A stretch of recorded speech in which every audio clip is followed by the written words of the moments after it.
اللهم صل على محمد وآل محمد كما صليت على إبراهيم وآل إبراهيم في العالمين إنك حميد مجيد.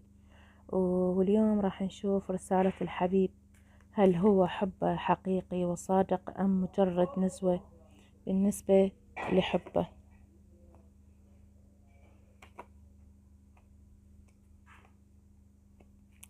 البعض من عندكم حبه حقيقي، لكن هو عنده تفكير مستمر بيك، تفكيره مستمر، ويعني دائما يحب الفرح وياك، يشوفك انت يعني مثل الطفل، ويحب يكون معك. هو حبه صادق بالنسبة إلك، تمام، ولكن يشوفك انت مثل الطفل، مثل الطفل وحامله بكل شيء.